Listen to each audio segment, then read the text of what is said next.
अचानक इसरो ने बदल डाला चंद्रयान 3 का रास्ता। धरती से 170 किलोमीटर दूरी पर चल रहा था चंद्रयान 3। इसरो वैज्ञानिकों ने चलाए इंजन, अब 220 किलोमीटर पर बड़ा खेल। चंद्रयान 3 पर वैज्ञानिकों ने दी बड़ी खबर। सुनकर अंतरिक्ष वैज्ञानिक छोड़िए भारतीय हुए बाग बाग। दोस्तों, इसरो के स्पेसक्राफ्ट चंद्रयान 3 पर एक और जाबर न्यूज सामने आई है। इसरो ने अचानक से भारत के चंद्रयान 3 के इंजन को स्टार्ट किया और इसके बाद इसरो के नाम एक और कामयाबी जुड़ चुकी है। बड़ी बात तो ये है दोस्तों कि चंद्रयान 3 ने अब पूरी दुनिया के स्पेस मार्केट में आग लगा कर रख दी है, क्योंकि एक के बाद एक बड़ी कामयाबी को जानकर अब एक साथ 4 ऐसी न्यूज सामने आई है जिनको सुनकर ही आपको लगने लगेगा कि इसरो ने असल में क्या खेल किया है और इस उड़ान से इसरो अब कैसे भारत को स्पेस की महाशक्ति बनाने जा रहा है। दोस्तों, ये बात हम आपको इस वीडियो में बताने वाले हैं, लेकिन उससे पहले आप ये जान लीजिए कि इसरो के वैज्ञानिकों ने आखिर इसरो के इंजन को फिर से क्यों चलाया है। तो दोस्तों, इसरो वैज्ञानिकों ने एक बड़ी खबर देते हुए बताया है कि टीम ने चंद्रयान 3 की दूसरी ऑर्बिट मैन्यूवरिंग को भी सफलतापूर्वक पूरा कर दिया है। दोस्तों, इससे हमारा चंद्रयान धरती के चारों ओर अंडाकार कक्षा में गोल गोल चक्कर लगा रहा है, जिसमें कभी चंद्रयान धरती के करीब आता है तो कभी बहुत दूरी पर चला जाता है। अब धरती के नजदीक यानी कम दूरी को पेरिजी और धरती से लंबी दूरी को एपोजी कहा जाता है। लॉन्चिंग के बाद चंद्रयान 3 को 173 किलोमीटर पेरिजी और 36,500 किलोमीटर की एपोजी वाली अंडाकार कक्षा में डाला गया था, जिसे बाद में पहले ऑर्बिट मैन्यूवरिंग में धरती के ऑर्बिट में लंबी दूरी यानी एपोजी को 36,500 से बढ़ाकर 41,762 किलोमीटर कर दिया गया था, जिसके बाद अब दूसरी मैन्यूवरिंग में पास की दूरी यानी पेरिजी को 173 किलोमीटर से बढ़ाकर 220 किलोमीटर कर दिया गया है। यानी दोस्तों, पहले जो चंद्रयान 173 किलोमीटर की पेरिजी यानी धरती से निकट दूरी और 31,650 किलोमीटर की एपोजी यानी धरती से अधिकतम दूरी वाली अंडाकार कक्षा में घूम रहा था, उसे अब ऑर्बिट मैन्यूवरिंग करके अधिकतम दूरी 41,762 किलोमीटर और न्यूनतम दूरी 220 किलोमीटर कर दी गई है। दोस्तों, इस दौरान चंद्रयान 3 के इंजनों को 42 सेकंड तक चालू किया गया और अब इसको इसरो वैज्ञानिक इसकी कक्षा से संबंधित डेटा का एनालिसिस कर रहे हैं। इसरो वैज्ञानिकों ने कहा है कि दूसरी ऑर्बिट मैन्यूवरिंग सही से हो चुकी है, मतलब अब चंद्रयान 3 धरती से थोड़ा और दूर हो गया है। और दोस्तों, उम्मीद है कि इस हफ्ते ही 3 और ऑर्बिट मैन्यूवरिंग होगी, जिसमें लगातार तीसरी, चौथी और 5वीं ऑर्बिट को बदला जाएगा। मतलब दोस्तों, धरती के चारों तरफ 5 बार चंद्रयान 3 की कक्षा बदली जाएगी। और दोस्तों, इसकी वजह से ही 31 जुलाई 2023 को चंद्रयान 3 धरती से 10 गुना दूर जा चुका होगा। इसरो वैज्ञानिक एपोजी में बदलाव करके उसकी ज्यादा दूरी को बढ़ाते रहेंगे, तब तक बढ़ाएंगे जब तक वो धरती से करीब 1,00,000 किलोमीटर दूर नहीं पहुंच जाता। और दोस्तों, यहाँ पहुंचने के बाद वैज्ञानिक स्लिंग शॉट करके चंद्रयान 3 को ट्रांस लूनर इंसर्शन में भेजेंगे, मतलब तब इसे चंद्रमा के लिए तय लंबी दूरी वाली सोलर ऑर्बिट में भेज दिया जाएगा। और उस दौरान 5 दिन लंबे ऑर्बिट में यात्रा करने के बाद यानी 5 से 6 अगस्त तक Chandrayaan 3 lunar orbit insertion stage में रहेगा और इसके बाद चंद्रयान 3 के प्रोपल्शन सिस्टम को ऑन किया जाएगा ताकि इसे और आगे धकेला जा सके। ठीक से कहें तो इसका इंजन ऑन किया जाएगा, जो फाइनली इसे चंद्रमा की 100 किलोमीटर की ऊपरी कक्षा में पहुंचा देगा, जहां 17 अगस्त को प्रोपल्शन सिस्टम चंद्रयान 3 के लैंडर रोवर से अलग हो जाएगा।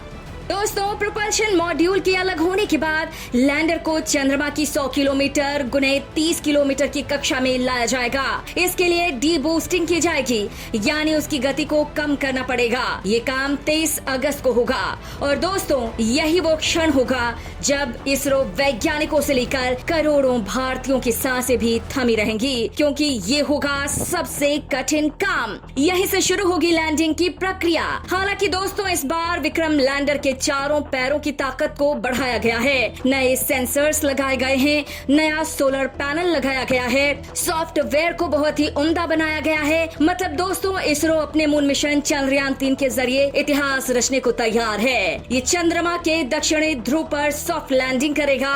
वैसे दोस्तों, दुनिया में चांद पर पहुंचने की कोशिश 60 साल पहले हो गई थी, जब रूस ने अपने मून मिशन लूना 1 को लॉन्च किया था। लेकिन दोस्तों, आपको बता दें कि अमेरिकी स्पेस एजेंसी नासा के आर्टेमिस मिशन, रूस के लूना और चीन के चांग ई से कंपेयर करें तो भारत इस बार कई नए इतिहास रच सकता है। पहली बात तो ये कि चंद्रमा पर सॉफ्ट लैंडिंग करने वाला ये चौथा देश बन जाएगा। और उससे भी बड़ी बात यह है कि चांद पर सॉफ्ट लैंडिंग के बाद चंद्रयान 3 उसकी सतह पर मिनरल्स की जानकारी हासिल करने के साथ यहां आने वाले भूकंपों, सतह की थर्मल प्रॉपर्टी, प्लाज्मा के साथ ही धरती से चांद की सटीक दूरी का पता लगाया जाएगा।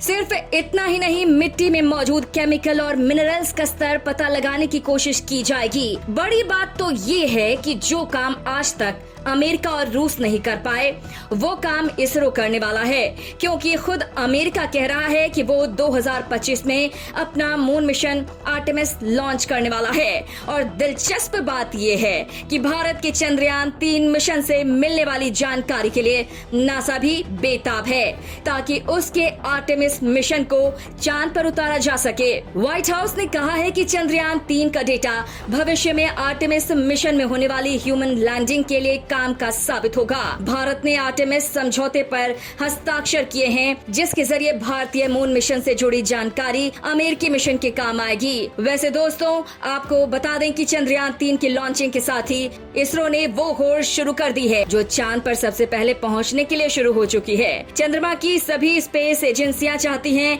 कि वो भी चांद पर पहुंचे और वहां की आबो हवा के बारे में जानकारी जुटाएं। अमेरिका, रूस और चीन पहले ही ऐसा कर चुके हैं। रूस ने दोस्तों सबसे पहले मून मिशन की शुरुआत लूना से की थी, जब 2 जनवरी 1959 को सोवियत संघ ने लूना 1 अंतरिक्ष यान लॉन्च किया। रूस ने अपना आखिरी मून मिशन लूना 24 को 1976 में लॉन्च किया था। इस मिशन के जरिए वैज्ञानिकों ने चांद से 170 ग्राम मिट्टी जुटाई थी और अब रूस अपना अगला मून मिशन लूना 25 लॉन्च करने की तैयारी में है। रूस अगस्त के मध्य में इसे लॉन्च कर सकता है। स्पेस एजेंसी रोस्कोसमोस के मुताबिक लूना 25 को सोयूज रॉकेट से लॉन्च किया जाएगा। खास बात यह है कि इस मिशन के जरिए 30 साल बाद रूस वापस चांद पर जाएगा। वहीं दोस्तों, अमेरिका की बात करें तो चांद के लिए अमेरिका ने पहले सर्वेयर प्रोग्राम चलाया, जिसके तहत नासा ने 7 मानव रहित विमान भेजे। चंद्रमा पर सॉफ्ट लैंडिंग के बाद मिट्टी के नमूने जुटाए गए। इसके बाद अमेरिका ने अपने अपोलो 11 मिशन के जरिए पहली बार अंतरिक्ष यात्री चांद पर उतारे। तो वहीं चीन की बात करें तो चीन ने अपने मून मिशन चांग ई 4 को 2019 में लॉन्च किया था। वो मिशन सफल रहा, जिसके बाद 23 नवंबर 2020 को चांग ई 5 मिशन के जरिए चांद की सतह से नमूने लेकर चीन का यान धरती पर लौटा। और अब दोस्तों, चंद्रयान 3 की सफलता से भारत भी इस सूची में शामिल हो जाएगा। चंद्रयान 3 के तुरंत बाद रूस के अलावा 3 और मिशन हैं जो अभी लॉन्च होने वाले हैं, जिसमें सबसे खास है जापान की स्पेस एजेंसी जाक्सा का स्लिम मिशन। जाक्सा की ओर से smart lander for investigating moon यानी स्लिम को चांद पर भेजा जाएगा। ये मिशन 26 अगस्त से 15 सितंबर के बीच लॉन्च किया जाना है। जापान की ओर से इस मिशन में एक्सरे इमेजिंग और स्पेक्ट्रोस्कोपी को चांद तक भेजा जाएगा। पिछले दिनों जाक्सा की ओर से जारी बयान में कहा गया था कि ये मिशन चांद पर कम गुरुत्वाकर्षण वाले वातावरण की जांच करने वाला होगा। खास बात यह है कि जापान का ये दूसरा मून मिशन है। इससे पहले जापान की निजी फर्म की ओर से एक मून मिशन लॉन्च किया गया था, जो असफल रहा था। वहीं दोस्तों, टेक्सास बेस्ड निजी कंपनी इंट्यूटिव मशीन्स भी अपना मून मिशन IM-1 लॉन्च कर रही है। कंपनी ने अपने लैंडर का नाम नोवा सी रखा है। ये फाल्कन 9 रॉकेट से उड़ान भरेगा।